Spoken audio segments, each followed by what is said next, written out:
This is the CHGO Cubs podcast presented by DraftKings Sportsbook, America's top-rated sportsbook. Download the app and use promo code CHGO when you sign up. Hello, everyone. My name is Corey. I am joined, as always, by Brendan. We are coming to you live on Sunday, April 23rd. We are both wearing black for some reason. It's a sad day. That's we why. are mourning the Cubs' first series loss in a while. The Cubs drop 3 of 4 to the Dodgers. We will get into all things in this series, as Brendan and I have been doing. It's, kind of a weekly recap. So looking back at the week that was of Cubs baseball, but I think it'll obviously be heavy on these 4 games with the Dodgers. The Cubs dropping 3 of 4 here at Wrigley Field after taking 2 of 3 in Los Angeles. So they do lose the season series. Disappointing. We will talk about that. We will talk about Drew Smyly's near perfect outing at beautiful, historic Wrigley Field. Marcus Stroman finally with a not so great outing here on Sunday. We'll talk about that. We'll talk about Hayden Wesneski's start and let the pitch doctor, Dr. Brendan Miller here, break down everything that the Cubs rookie starter is doing. We will talk about Nico Hoerner killing it in the leadoff spot. Nico Wigo. We'll talk about Seiya Suzuki looking really good since he has come back from the injured list. We'll talk about Michael Fulmer. I'm sure the chat wants us to talk about Michael Fulmer and some of the bullpen stuff. And we will also talk about the roster construction again. We've talked about it before, but, Luis Torrens, Edwin Rios, et cetera, et cetera. I am sure that everybody wants to talk about that. But Brendan, in general, right, like the team is 12-9, even dropping this series with the Dodgers. Dodgers are a good team. We talked about it doesn't look like their roster in the past. It's not necessarily as loaded as we have seen them. But it's still a good Dodgers team. You do still have to pitch to Mookie Betts and Freddie Freeman every day, Max Muncy, James Outman now.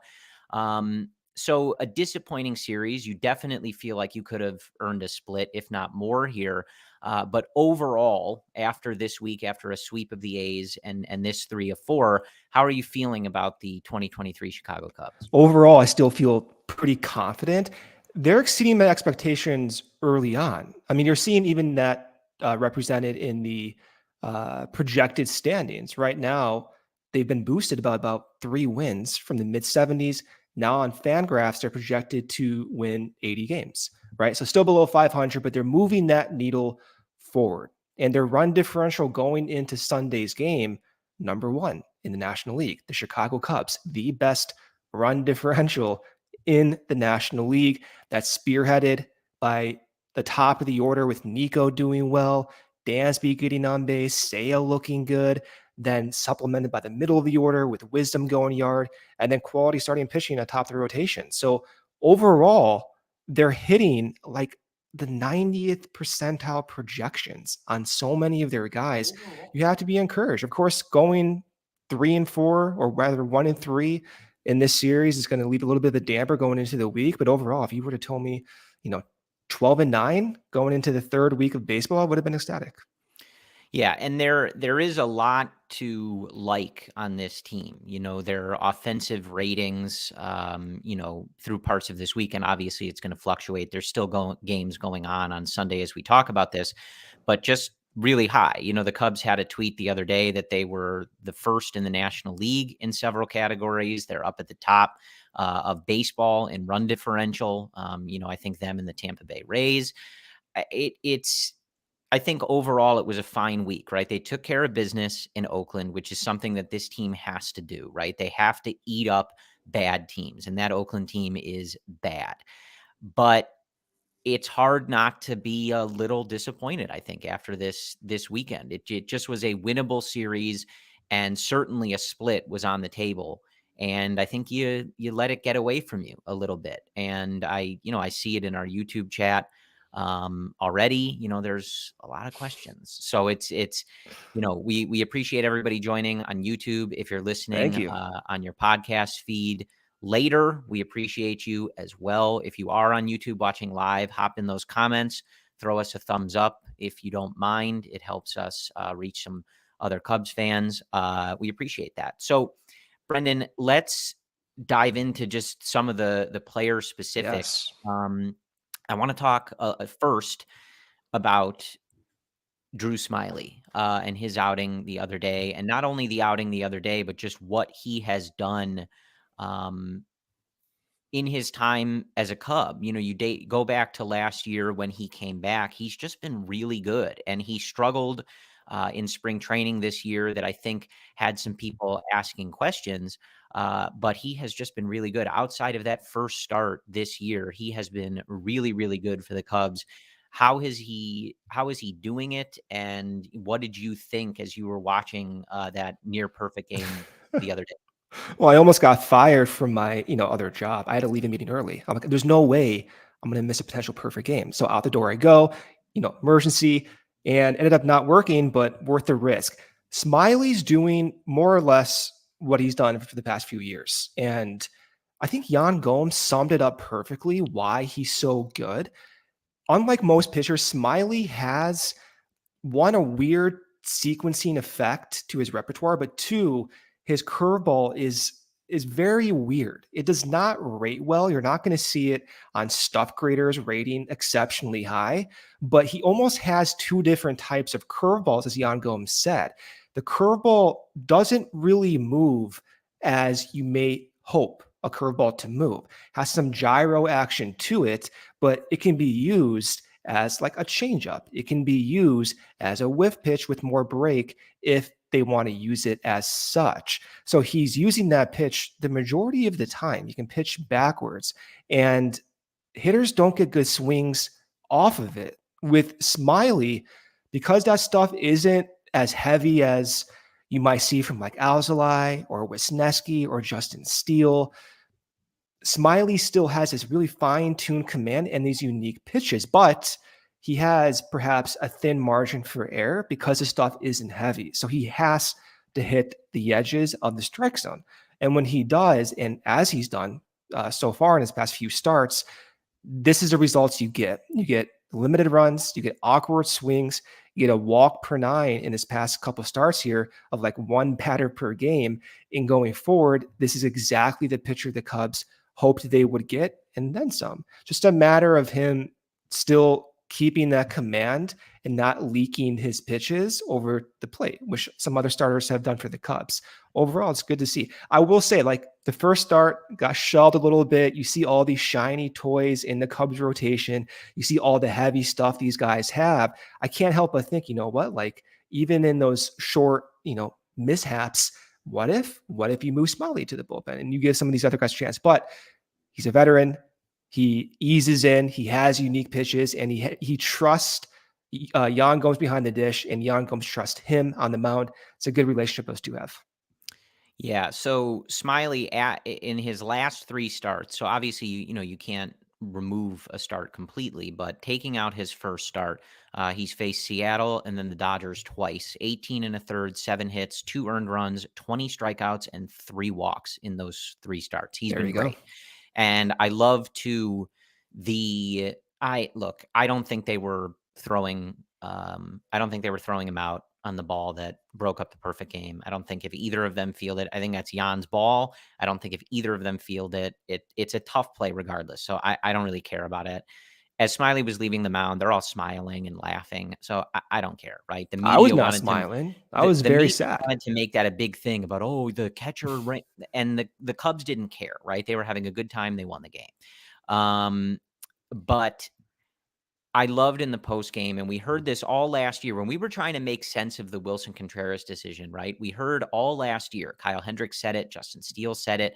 I think Hayden Wisniewski said it. And then you heard it from Drew Smyly in the post game after his start the other day, talking about just how good Jan Gomes is behind the plate. And he talked specifically about how good he is at calling pitches and how he never feels like he has to shake Jan off. He's so good at reading hitters and keeping them off balance, and just has that feel behind the plate for how to call a game. And I just love hearing that, right? Like the Cubs obviously made a pretty controversial decision, right, to move on from Wilson Contreras and go with, we've said these defense first guys, but Jan is blasting home runs off Clayton Kershaw, right? And I think you continue to hear this from every single pitcher on this staff that Yan Gomes is just really good at his job. And when you watch him almost throw a perfect game against a very good Dodgers lineup, you sort of see a Dodgers lineup that takes walks, that hits homers. You saw it all series, right? And Smyly shut him down. And that is not, something that Yan Gomes didn't contribute to. He was a very heavy factor there. So I do love that. Loving what we're seeing from Drew Smyly. And yeah, we have a chat on YouTube from Steven, and he says, love being able to lose a series and still be above 500. The vibes are still good. Enjoy and yeah, it. I think like we're going to get into this. I see a YouTube comment from Kyle M. How can this team continue to roster Torrens, Rios, Madrigal, and Fulmer? We have Morel, Mervis, and flamethrowers in Iowa. Let's ignite the lineup.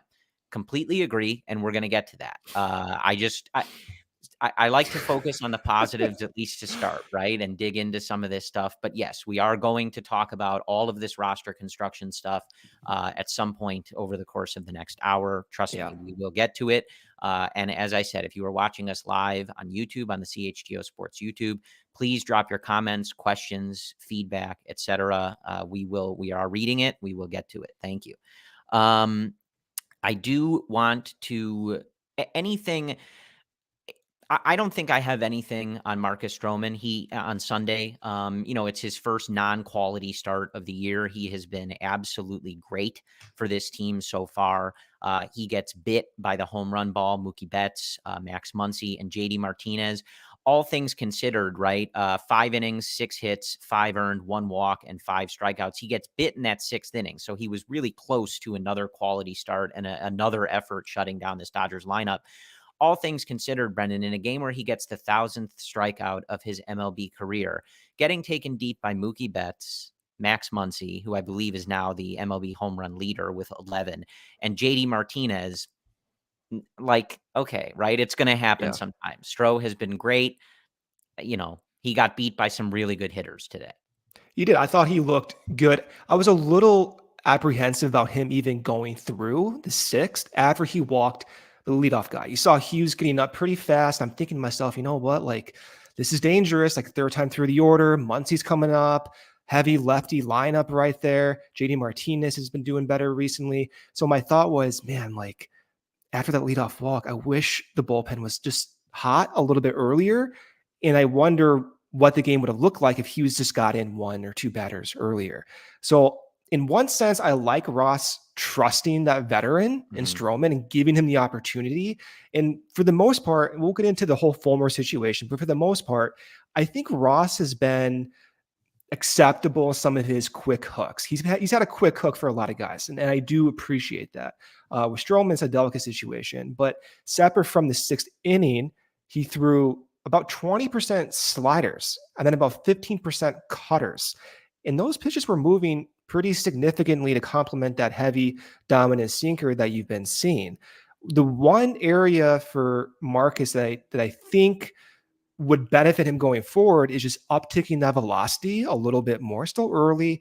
It's nothing to be concerned about, but he's down by about 1 mile per hour compared to last year. Again, it's early, cold weather. Marcus has that history, that track record, nothing to freak out about. But I think as that velocity goes up, even 1 mile per hour is pretty significant. And then the splitter can play better off that. And as his cutter and his slider can play better off that as well. But overall, I mean, command has been exceptional and he continues to do very well. Yeah, we're going to talk about, I think some of David Ross's decisions, especially in the game on Sunday, going forward here in this episode. I think with Stro, I see what you mean, right? Getting through that Dodgers lineup the 3rd time. But I think with the way that Stro has pitched, I think if this is a playoff game, maybe David Ross is more aggressive in going to the bullpen there and playing those matchups. I think in a start in April when Stro has been rolling, he's going to give Marcus the chance to try to get through that 6th inning. Yeah, I mean, I don't hate it. Like, there's enough gray area where it makes sense to keep him in, but like, I don't know. As you said, in a playoff situation, like maybe in my mind, I treat these games like with a high degree of urgency. I would have probably taken him out, but I understand why he didn't get taken out. I'm fine with it. We will. I promise you, be talking about urgency. It's the topic du jour on Sunday here on Cubs Twitter. I want to talk about Nico Hoerner before we hit our first ad break here. I'm assuming you want to talk about Nico Hoerner. Yeah. And I want to focus on some of the really, positive stuff and just what is trending right, because we'll get into, again, a lot of that stuff that Kyle brought up in that YouTube comment earlier, the roster construction, Michael Fulmer in certain situations, et cetera, et cetera. But ultimately, again, like the team is 12-9. Overall, I think a pretty good week, even if this series felt winnable or at least splittable, and it was frustrating. But Brendan, I mean, Nico Hoerner, just an incredible start to this season. We have kind of joked that the Cubs should extend him again. And they really should just extend him again. So he gets on base again on Sunday. He's now gotten on base in 19 straight games, which is the longest streak of his career. And he has gotten on base in 20 of 21 games for the Chicago Cubs to start this 2023 season. Overall, he's now hitting .355 with a .400 on base percentage and a .473 slug. That, of course, good for an .873 OPS. That translates to a .141 WRC plus, or 41% better than a league average hitter. Just an incredible start to the season. And I also see our guy, Ryan Herrera. You can follow him, of course, at Ryan_A_Herrera for all of your article and writing needs at allchgo.com. Love you, Ryan. Just really impressive from Nico that he was put into this leadoff spot, right? And that's how he responds. Like we've gone through this exercise with Cubs hitters for literal years now of, can they be the leadoff hitter? Did they find their leadoff hitter? Why did this person's performance crater when they were asked to be the leadoff hitter? And Nico has responded by getting on base in almost literally every game. His approach looks incredible. He's using the whole field. He's hitting homers. I'm gushing over Nico. I can't even imagine how you feel. I'm getting a little dizzy over here looking at these numbers, Corey. But like, if you go to his Baseball Savant page, I mean, if you like percentiles, who does not like a percentile? But if you don't, you should, because Nico has 100th percentile in expected batting average, 100th percentile in whiff rate.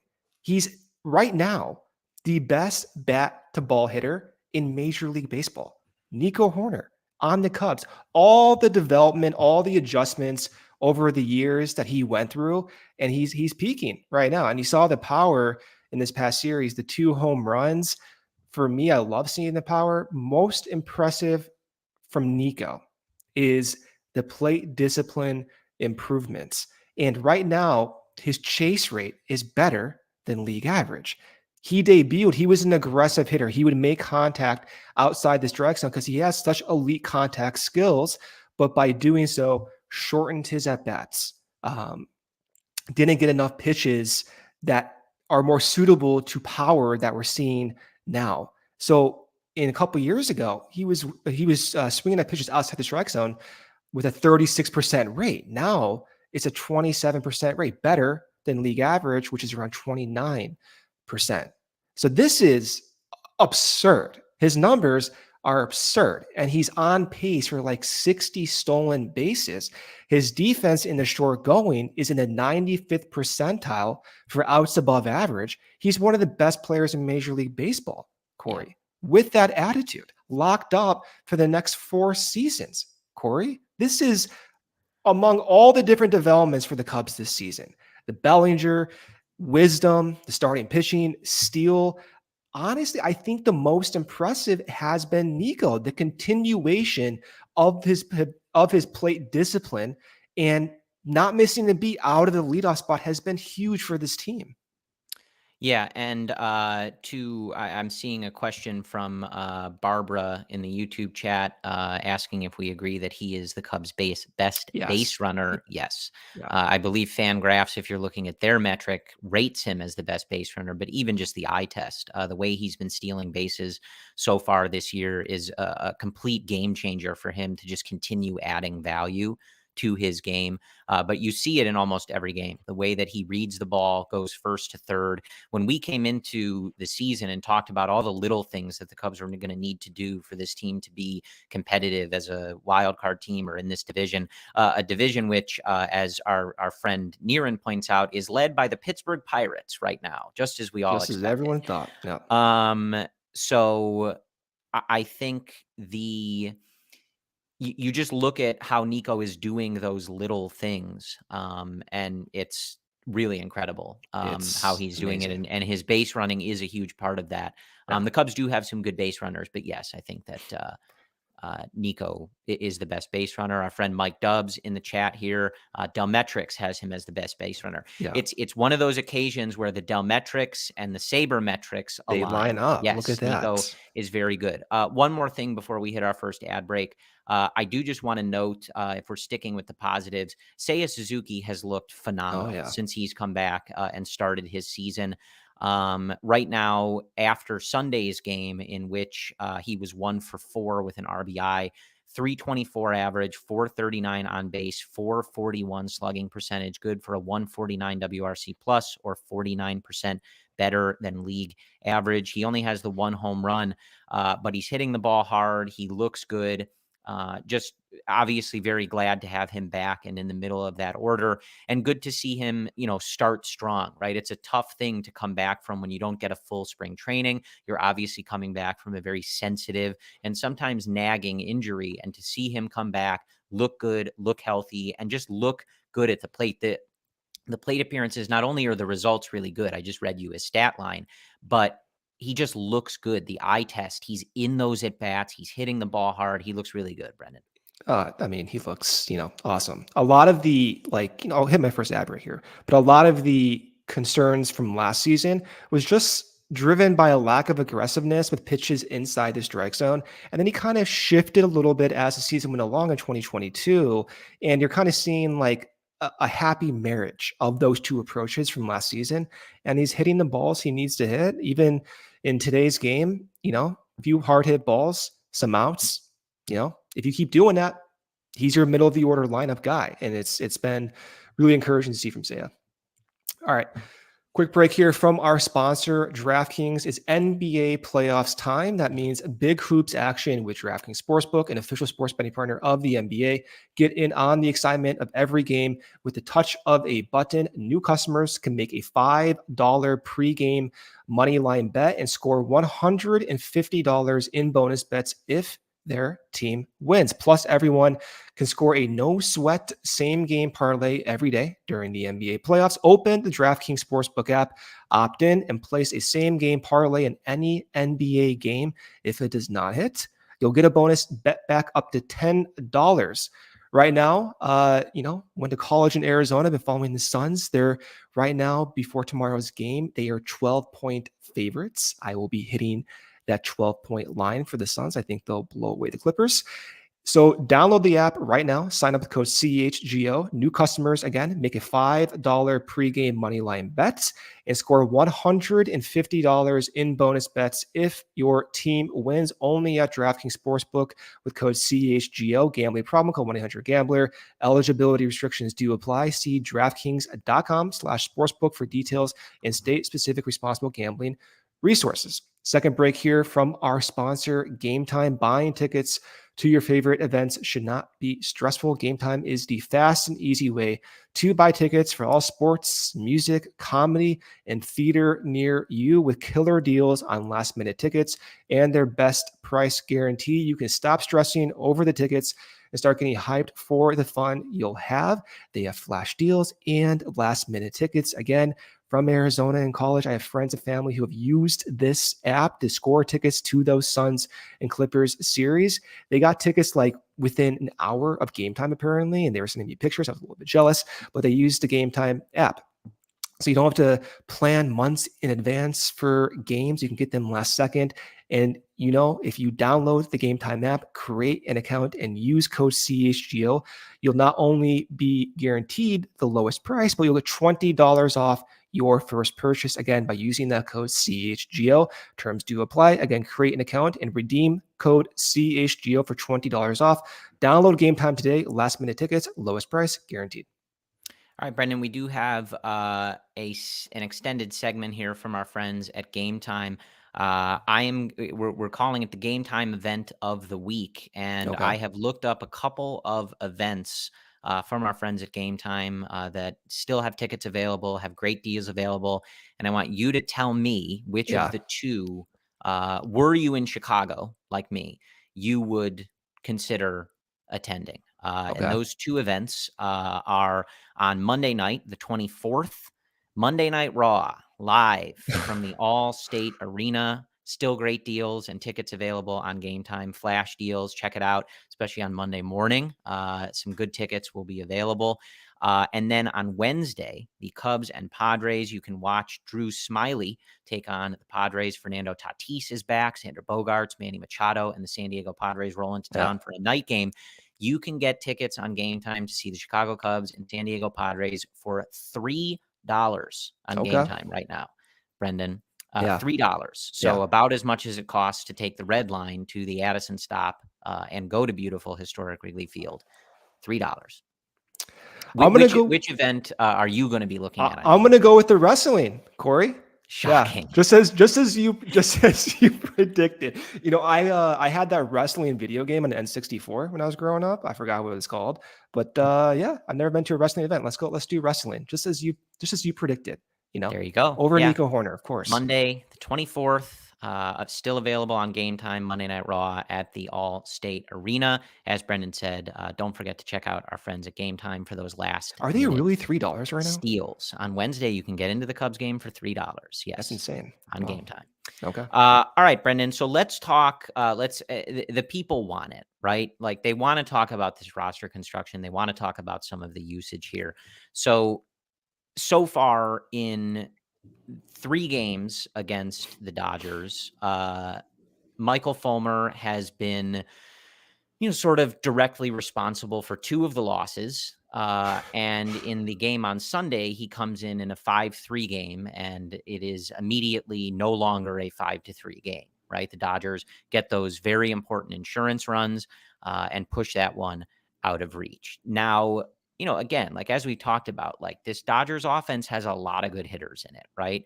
Like getting beat by some of these guys is not the end of the world. That being said, you've talked about it a lot. Fulmer does not have swing and miss stuff. And so far in the 2023 season, he has shown you nothing to warrant getting high leverage or close game innings, right? And he also, we've dealt with this somewhat in the past, right? Like when you had Craig Kimbrell, when the Cubs brought him over, you were bringing over a Hall of Fame closer, one of the best closers of all time. Giving him some extended leash when he struggled, right, made some sense, right? It's tough to pull someone with that pedigree and reputation out of a spot like that. But Michael Fulmer is not that person. You don't have to have this long of a leash with him. And I know that Sunday wasn't a closing spot, but 5-3 is a close game. 7-3, which is what it was when he left, is not a close game, right? Especially when, the Cubs did make some noise in that 9th inning against Gratterall, but he's got great stuff too. And trying to score 2 runs off of a pitcher like that is very, very different than trying to score 4 runs off of a pitcher like that. So my frustration is I when I saw him go back out there today, I saw a ton of Dodgers fans on social media thrilled. That's never a good sign, Brendan. When fans of the opposing team are like, no way is he bringing this guy in again, right? And he did. And we have talked about urgency so much in spring training and in the early going here. there is just no reason. Michael Fulmer has shown you nothing to warrant being out there in high leverage moments. You have so many guys in this bullpen doing really good work. Brandon Hughes has looked lights out since he's come back and rejoined this team. Adbert Alzolay has been good. Keegan Thompson has been lights out.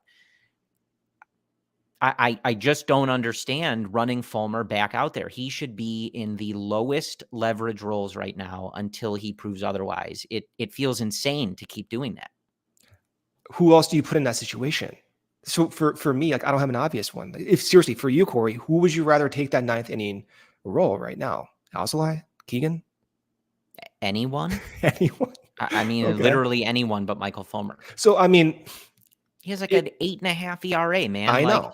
You don't have the time for this. Like, if he's not getting it done, you have to move on. This isn't, like I said, this is not a guy with a Hall of Fame pedigree here. Like, there's no reason to have this much deference to him. This was the concern going into the year. You want a high leverage guy with a track record of getting swings and misses, right?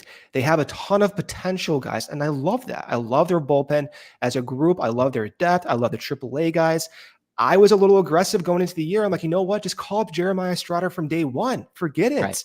Like, if you're going to try, you have to hit on all the margins for this team to make the playoffs, right? So you can have one idea with Fulmer and his new sweeper as being one of the extremes, or you just go with the established stuff guy in Jeremiah Estrada with that 80 grade fastball, which is like 100th percentile, and that like 70 grade slider, which is 95th percentile, and just go with it. I understand some of these guys are young, they need development time, but if you want to hit on the extremes, Jeremiah Estrada is the biggest extreme in that bullpen. Now, that's not realistic for many young guys and prospects, perhaps a little bit over ambitious. I understand that. So then you have to go to the alternative. And the alternative is you have Fulmer, you have Boxberger, you have Keegan, you have Alzolay. That's who you have to start the season. Hughes might be a guy. Hughes is a little bit, he's been awesome, but in terms of like a closer situation, that stuff is just not many guys have that type of stuff. So it's hard to project. So from the group of Alzolay, Keegan, Fulmer, and Boxberger, who do I like the most? I like Alzolay the most in that spot because he has a history of getting whiffs with that slider. So I would have preferred those two guys to get the initial opportunities. Yeah. That being said, though, Corey, once Fulmer came out to start the season and he was throwing that new sweeper, which is grading among the best sweepers from a just movement and stuff perspective in the league, it did pique my interest. And I did understand the thinking of giving him those opportunities.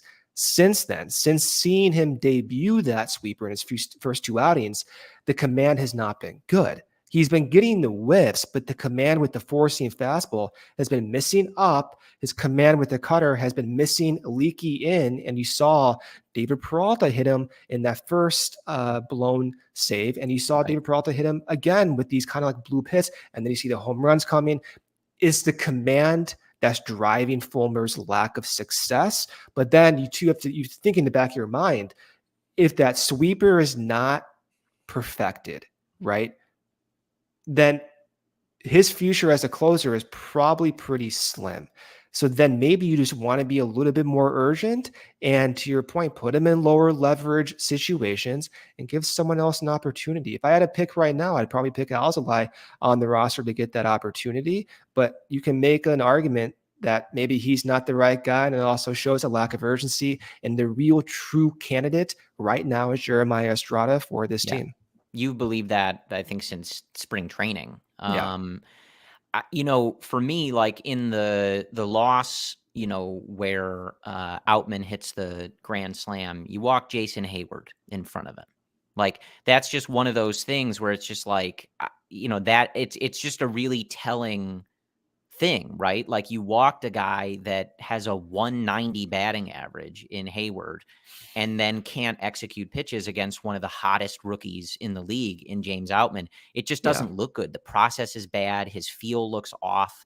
And as Kevin Wells, our wonderful producer from CHGO, says in the chat here, this is what I was going to say. I felt the same on Sunday today as I did in that first loss against the Dodgers on the road. just let Keegan finish the game. He threw, I believe it was 28 pitches in 2 innings of work.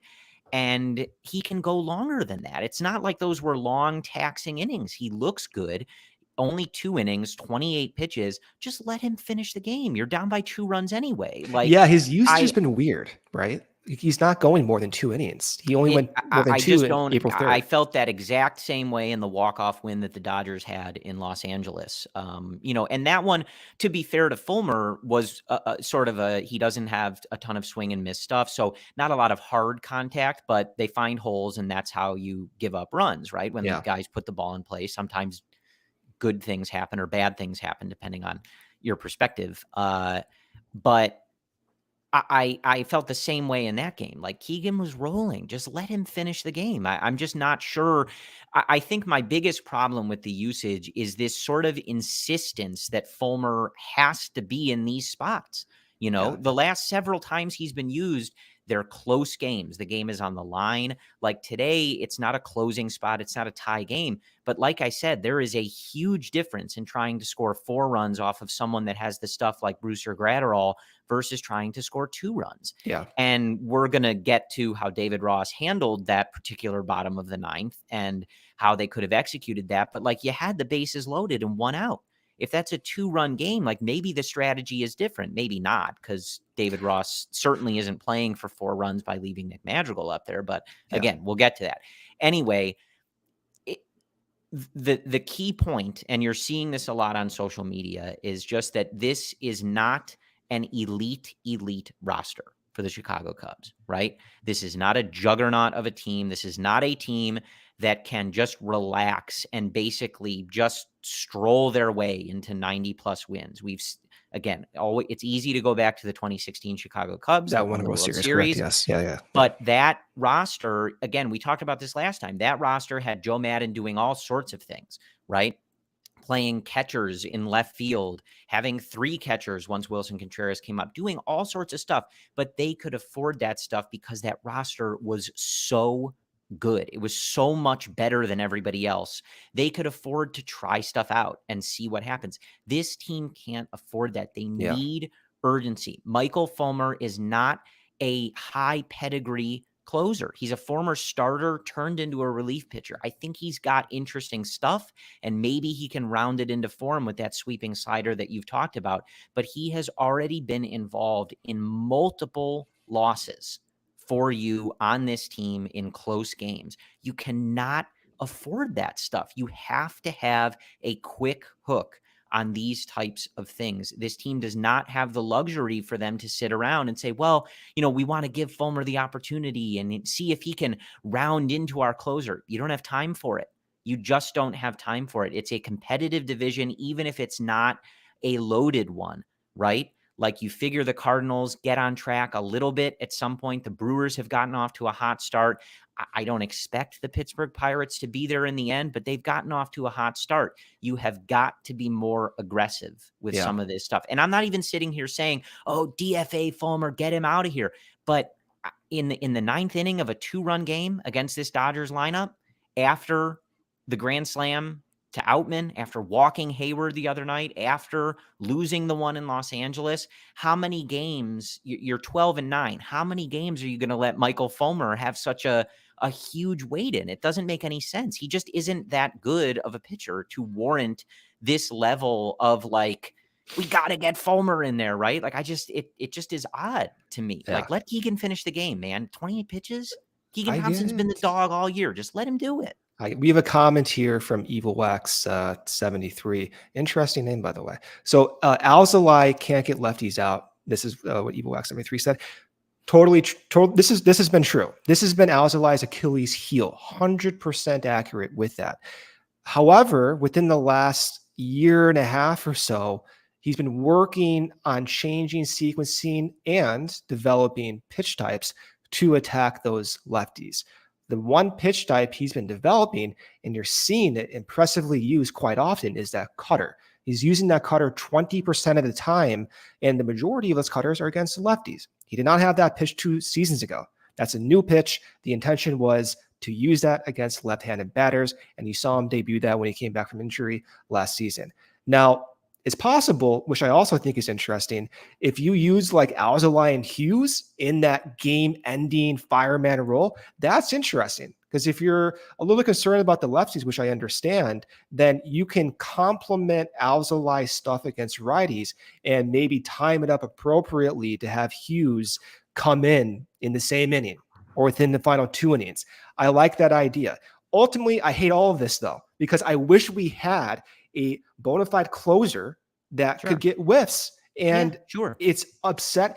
And this leads to the other conversation before I do the ad break. But we see comments too. And I totally understand when people don't think this team is a playoff team.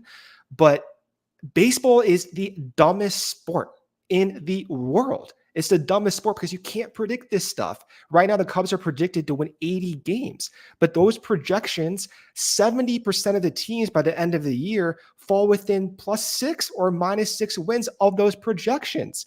So it's realistic at this point. The Cubs can finish as an 86-win team, and that's a playoff team. It's also realistic to finish as a 74-win team, right? But you're in the conversation now. So you have to, as someone within the organization, associate the risk of going forward and being more urgent with maybe the 2024 and 2025 plans.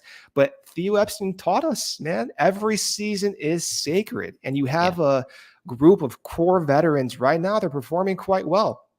Cody Bellinger is hitting all cylinders. Right. So for me, let's go. Put the pedal to the metal.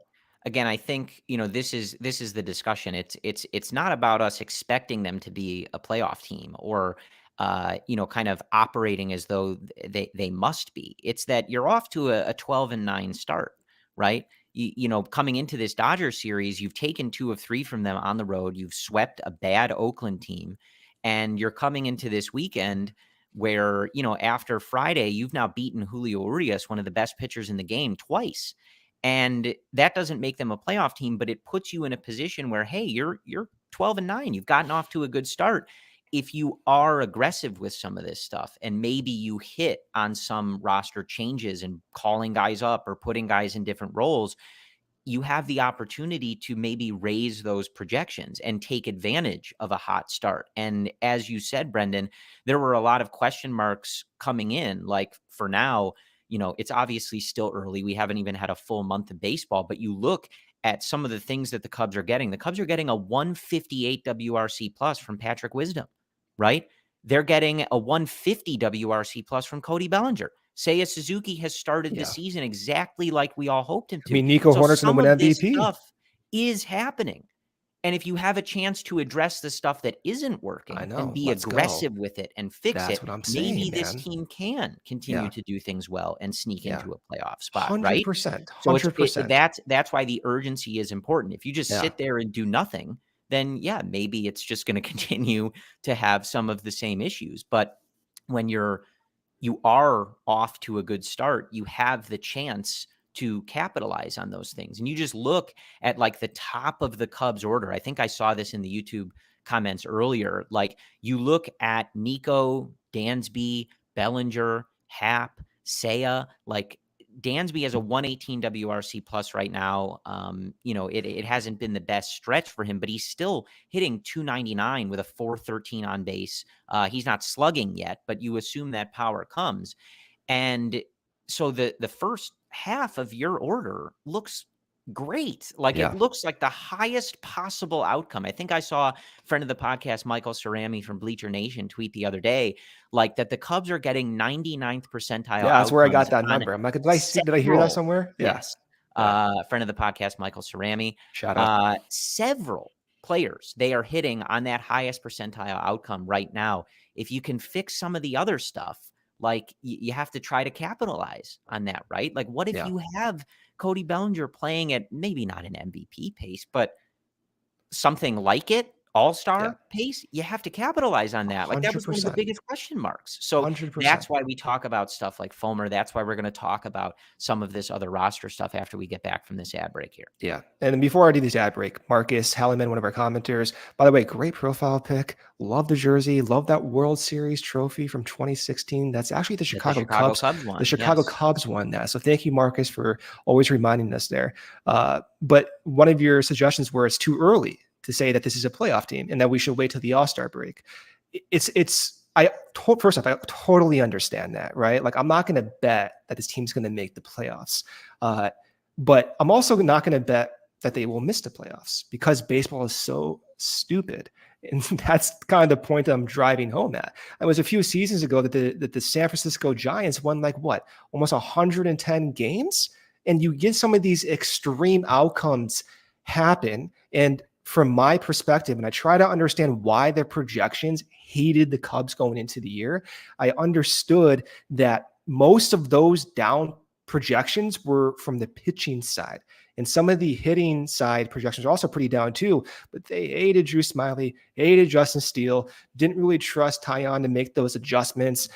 And I understood that, but then you're starting to see all this come together, and you have to, in your mind, for me at least, shift the way I think about the Cubs going forward. And the projections right now are still not even taking into account some of those changes that we saw Justin Steele make and Keegan Thompson make with the sliders, and Patrick Wisdom perhaps making with the contact rate, and Cody Bellinger getting back. It's perhaps not even weighing that appropriately yet, and you're still like an 80-win projection team at this point. So that's why I think this team is a potential playoff team. And it's not, for me, I don't want to wait till the All-Star break. I want to wait no more than tomorrow. Let's make these moves now and get these guys up. All right, let me do this ad break here before we get too much down this rabbit hole. So break here from our sponsor, Shady Rays. Take on the sun with gear built to last. Our friends at Shady Rays have you covered for the warm weather ahead with premium polarized shades at an affordable price. Shady Rays is an independent sunglass company that offers a world-class product that's just as good as any expensive pair we've worn. Durable frames and extremely clear optics from outdoor adventures. That's not all. Shady Rays offers the most insane protection in all of eyewear. Every pair of sunglasses is backed by lost and broken replacements. If you lose or break your pair, even on day one, they told us they will send you a brand new pair, no questions asked. Wear your Shady Rays with confidence because they have your back long after your purchase. Together with their customers, Shady Rays is providing much needed support to nonprofit partners from across the U.S. through Shady Rays Impact.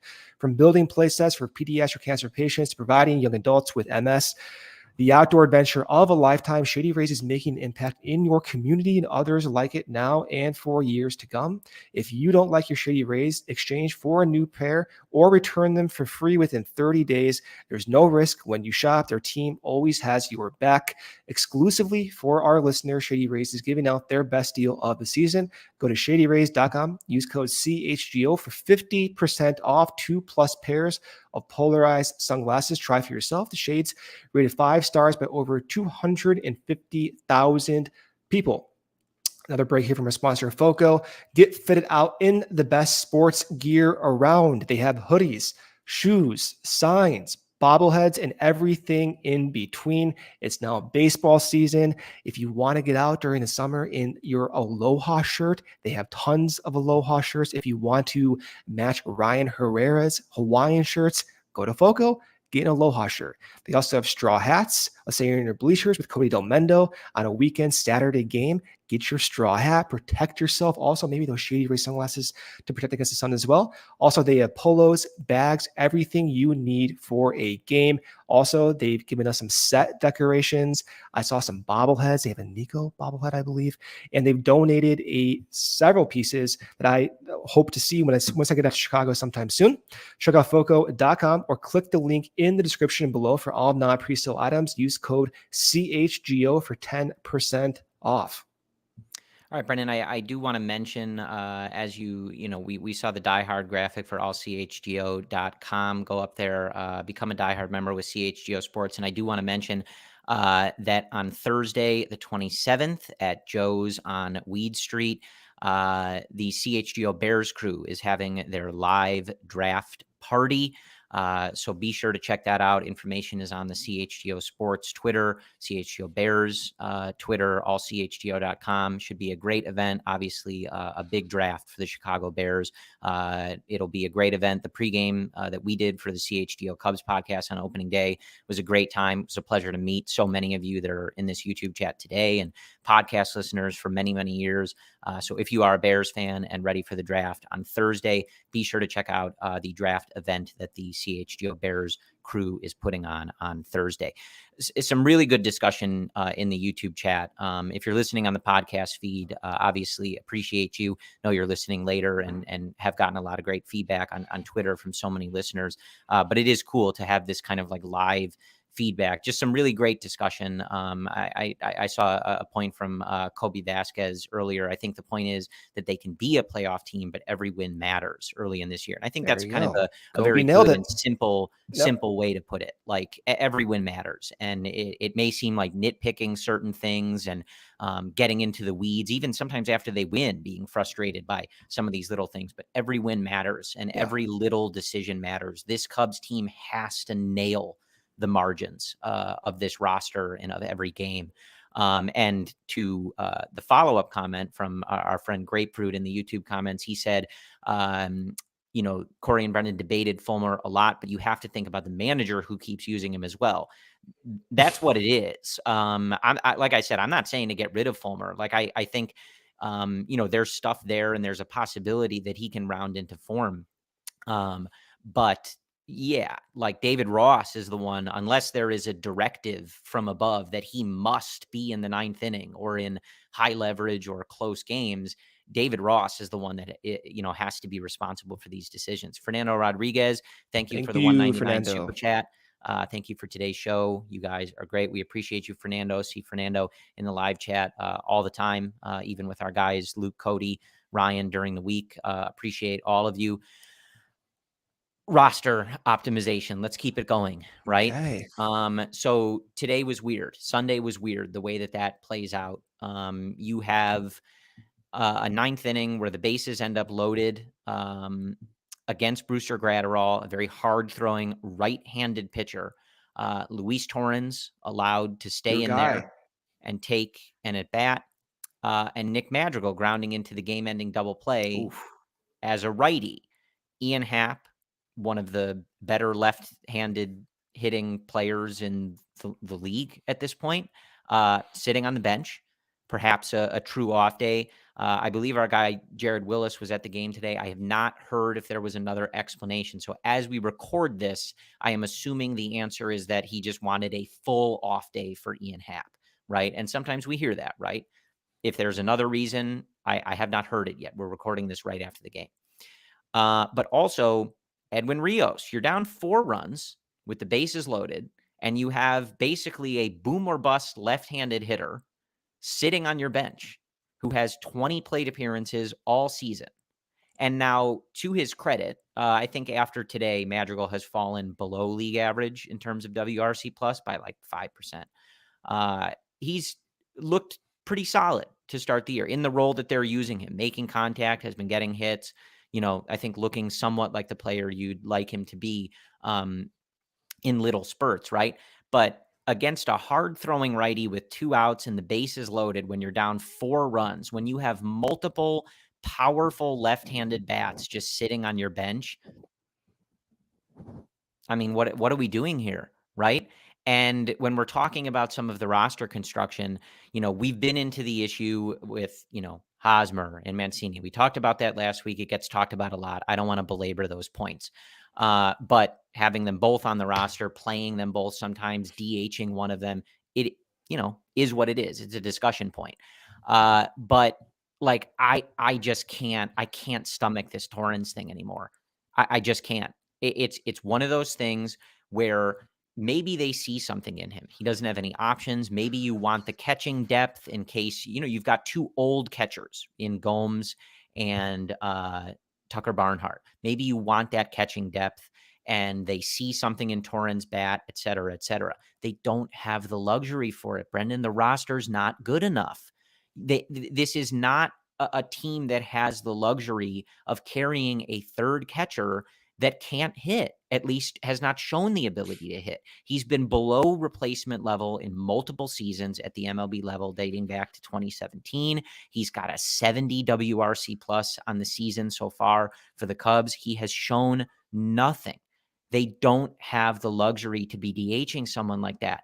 And everybody's going to have different feelings on Madrigal, right? I did not think he should have taken that at bat on Gratterall. When he's been hitting pretty well, I think that does have a role, and I understand that they want to keep that kind of contact bat. I don't think they've overused him to the point that I'm like angry about it. And he's been hitting the ball, seeing the ball pretty well. He's been fine at third base. I think it's fine, right? But guys, when you have someone who has contributed to this team at the major league level before, hitting .333 with a 1214 OPS, homering literally every single day at Iowa and Christopher Morel, it, to me, is malpractice to DH Luis Torrens. It just is. I'm sorry. And I liked the power and potential with Edwin Rios. He has 20 plate appearances. They're not using him. What are you doing if he's not going to play? That's not even getting into Matt Mervis, right? Matt Mervis has a 986 OPS. He's got several homers. He's hitting .288. He had a great weekend. That's a whole separate thing. But if it's about playing time and where they're going to play or play defensively, you're DHing Luis Torrens. Let them DH. If it's about their development, I know they want Morel to be more consistent with the K rate and stuff like that. But again, like every win is precious. And right now we just went through it, right? You have the top several hitters in this order: Bellinger, Wisdom, Happ, Seiya, Nico, Dansby, all well above league average performers right now. They're doing really well. The bottom of your lineup, outside of some of the games where Yan Gomes has hit a gomer, as our friend Ryan Herrera likes to say, is awful. It's killing you. Your bench is killing you. I understand all of the argument. I know how options work. I know how putting guys through waivers work. I know about Morel's K rate or being careful. I read Patrick Mooney's piece at The Athletic about, Matt Mervis's development and the timing of it all and how they want to see things out with guys that they brought in. Every win is precious, man. And you've got guys killing it at Iowa. They are looking like they are above the level, right? And you're just sitting here with guys that just aren't good. Luis Torrens has not shown anything at the MLB level to warrant still being on this team. If this is 2016 and you have that loaded roster and you want to, when the Cubs won the World Series, if you want to sneak a guy like Luis Torrens in there because you believe in the bat, you saw a sample last year that you believe in and you think that might be a thing, you want the catching depth, fine. The 2023 Cubs can't afford it, man. They need more offense on this team. They need a better bench. This front office has got to be aggressive, and David Ross mismanaged that ninth inning on Sunday. I'm a firm believer in that. Unless there is a strong reason that Ian Happ couldn't have taken that at bat, you let Ian Happ hit left-handed against Gratterall with the bases loaded, down 4, or you let Edwin Rios do it. You do not let Nick Madrigal take that at bat, because that double play there is exactly what was going to happen.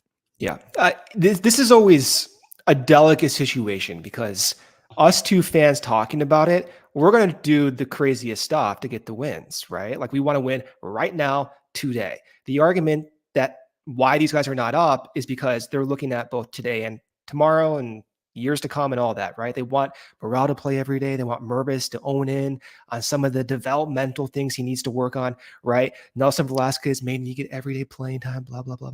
I understand all of that. I also understand, as you and I have been doing this now for 8 years, Corey, I remember the conversations about Jorge Soler and Javi Baez in 2015 and 2016.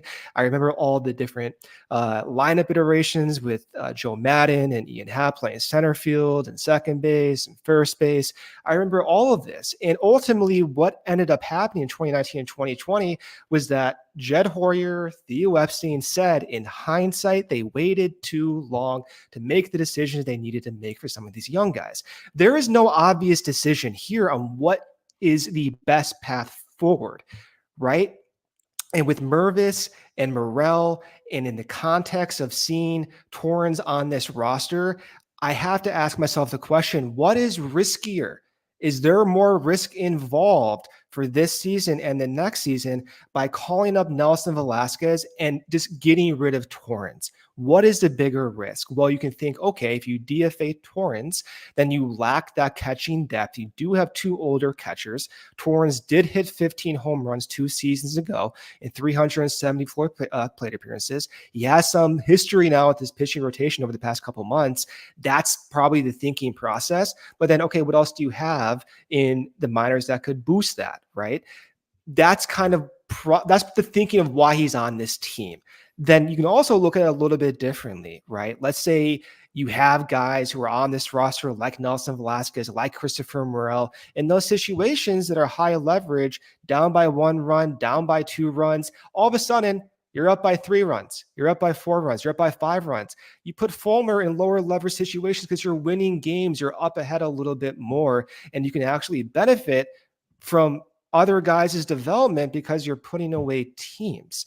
So in my mind right now, I'm willing to accept the risk in sacrificing catching depth and maybe having to rely on an accelerated Miguel Amaya timeline in the minors, which is pretty risky at this point. I understand all of that, but I'm not willing to accept giving Torrens high leverage at bats. I'm not willing to accept that the best thing for this team is for Nelson Velasquez to get daily playing time in AAA, especially with the log jam of that Cubs outfield prospect pipeline. There's no certainty that Nelson Velasquez is even going to be an everyday player for this Cubs major league team. Let's win as many games right now. Let's get these guys up. Let's reward their development, and let's make this a serious competition, man. I don't see the seriousness of Torrens taking these at bats, and I'm going to lose my damn mind if I keep seeing this, man, because there's a weird mix of urgency and lack of urgency, and I'm just like so fed up with it. And there is no obvious path forward, man. We've seen it in years past. There's been mistakes made, and let's just go full throttle and give these guys every opportunity. And sometimes, you know what? Morel took hold of that last season. He had one of the best seasons for a Cubs rookie in a long time. You never know what happens when you reward these young guys. A switch changes, and it's beneficial to both the team and the player himself. Yeah, so our friend Jared Willis was at the game for allchgo.com today, and he just put up a piece at allchgo.com talking about the offense and some of the early trends, and he makes some good points in there. I would encourage you to check it out, again, allchgo.com. And one of those was that, even on their bad days, the Cubs are scoring runs, and I think they've shown you that as an offense, they're frustrating. They've been running up pitch counts of starting pitchers, getting into bullpens early, making contact, stealing bases. They're pesky, right? And even in a loss like this, a couple of these games with the Dodgers have gotten out of hand late, but a lot of these games have been close, right? Against good teams. They had won 4 series in a row, and they were in these games against the Dodgers. And they've shown you as a team, pitching and on offense, that they can compete with teams. They can battle. They don't look outmatched against anyone that they have played so far in the 2023 season. And I think there's a lot to be very encouraged on that, even if like the end of this podcast, and it's been debated, it's all over social media, any other podcast you listen to, I'm sure they're having a lot of these same discussions, and they're probably pretty angry about Fulmer or Torrens or, the like, something like that. But I think 12-9 and those things on offense are very encouraging, and how competitive the Cubs have looked is very encouraging. But that's also where it turns to urgency. These were winnable games this weekend, and they didn't win them. And you don't feel like they didn't win them because Dansby Swanson let you down, or, Marcus Stroman finally has one bad start. You feel like they lost these games because some of these other things, there's just not that urgency to really maximize this roster, and I think clean up some of those things. And, maybe some of these guys come up and struggle. Maybe it's not all a perfect answer, but I think you just like to see them be more aggressive and make better decisions. I see it in the chat a lot. Like, some of this is on David Ross. Some of this is on the roster construction. It's nuanced. It's not black and white. But again, I think overall, I remain rather encouraged, at this start. 12-9 is a very good place to be. Oh, for sure. You don't have to play the Dodgers anymore. who are, again, not the same version of themselves that we've seen in years past, but still a very good team. And I remain rather encouraged about how this team has started. And I think, again, that's where these kind of passionate conversations come from. They look good. They're doing a lot of really good things. It They're feels good to have competitive. these conversations. Yeah, they're Yeah. competitive. Again, they lost today because Max Muncy, JD Martinez, and Mookie Betts hit home runs. It happens, right? There's does. definitely worse ways to lose, but you feel like they're right in it. And so you want them to capitalize on that and go for that. I want to wrap up shortly here, but I do want to give you a second to talk about Hayden Wesneski. I know Oh, it's yeah. out of context here, Whoops. but you did have I did. something you wanted to show. I So a completely little bit of forgot about that. the pitch lab with Dr. Brendan Miller here as we sign off, as we're over an hour here. I did want to give you a shot at that. Well, I mean, a lot's been going on. So, Hayden kind of got put on the back burner. But, Stephen, if you have that, figure it out. Look at that. Perfect. So, a lot of concern, perhaps, maybe is a strong word, but I think some people do have concern about Hayden's inconsistency to start the season. Did see some comments. Maybe you should go back down to Iowa to work on things, right? This is not to reduce Hayden's problems down to one single thing, but one of the obvious differences from last season to now is that his four-seam fastball looks different. Is it significantly different? Is it dramatically different? Is it reason to be concerned? Absolutely not. But it is different, and I'm wondering if it's something that can be worked on. Hayden has talked about his four seam needing to be at least league average. And what you're looking at here, if you're following on YouTube, is black dots and red dots. Black dots represent his four seam fastball from 2022. The red dots represent his four seam fastball from 2023. What you'll notice is that red dot, that pitch moving through the strike zone, has more tailing action on it. This is his actual data animated. And you're also noticing that red dot, that 2023 four seam, looks as if it's going down in the strike zone more, because it is. Now, those two pitches end up in the exact same location, but there's more leaky action on that red four seam because it has about 2 inches of more vertical break and has about 2 inches more of horizontal movement. This means you're going to get some pitch types that leak over the zone, find the barrel of certain bats, and that's not good for Hayden overall. That's going to make his four seam grade worse than last season. Now, this is different from talking about his overall command with his sweeper, which has not been there. Maybe some annoyances about his pitch sequencing and the lack of cutter usage. This is all under the context that he's not having that feel right now. That's a general way of putting it. Am I concerned? No. I mean, when you look at the type of stuff he has, you have to default to that recent history of success because of that stuff. Now, is there a possibility he may need to go to Iowa to work on some stuff? Absolutely, of course. And that's up to the Cubs to determine what the best path forward is. But one of the reasons that I think you're seeing some of the early season struggles is that command has not been good. I'm wondering, who knows? I don't know. I'm wondering if the command is a byproduct of the four seam just being slightly off, maybe due to some mechanical issue, or maybe because Hayden is just missing his command with his fastball, and the underlying missing on his command is leading to those different pitch metrics that you see on this four seam. But nevertheless, what we do know is his sweeper, his slider, his stuff ultimately looks very similar to last year. That's slightly different. That's being confounded by significant command problems. And so that needs to be ironed out. I hope it gets ironed out. And I have a lot of confidence. Hayden's one of those unique psycho pitchers. I have a ton of confidence that he will be exhausting every resource and thought possible to get back on track. And as a fan personally, I hope it is at the big league level because I enjoy watching Hayden. Even when he's struggling, I do know that he's trying every single thing. And I enjoy as a fan watching that type of attitude. It's also a little easier, obviously, to allow your young fifth starter to take his lumps and develop and work on things when the veteran left-hander you signed to be your number 4 starter has been lights out in his last few starts and dating back to last year, like Drew Smyly has. We do have to get out of here, but I do also want to note, just for reference, and I'm not suggesting it has anything to do with Hayden. I'm just pointing it out from our guy Jared, who was at Wrigley Field again on Sunday. Kyle Hendricks threw 47 pitches in his most recent side session, and the team says he is slated to throw maybe Hendricks can close. Possibly on track to get out there and have a rehab start in the nearish future.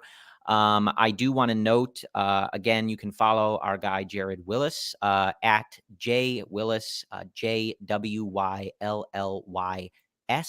on Twitter. Again, check out his piece today at allchgo.com. Check out the Bears draft party at Joe's on Weed this Thursday. Information at allchgo.com, CHGO Sports Twitter, CHGO Bears Twitter. Don't forget to use that code CHGO when you sign up and download the DraftKings app. DraftKings, the top-rated sportsbook in America. We appreciate you guys joining us. Thank you, guys. The CHGO Cubs crew will be back tomorrow afternoon.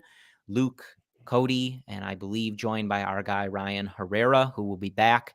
The Cubs are off on Monday, so enjoy your off day. They return for 2 night games on Tuesday and Wednesday against the Padres, the finale, a day game on Thursday, and then they head to Miami for 3. So be prepared next weekend to adjust to those East Coast times. Little earlier in Chicago, very early for one Dr. Brendan Miller out in California. The Cubs drop the finale on Sunday. They lose 3 of 4 to the Los Angeles Dodgers to drop the season series. They had won 4 series in a row, but that streak comes to an end. They look to pick that up starting on Tuesday against the Padres. The CHGO Cubs crew will have your pre- and post-game needs throughout the week. Brendan and I will be back with you next Sunday. As always, we appreciate your support. We thank you for joining us. Talk to you again soon. And as always, go Cubs.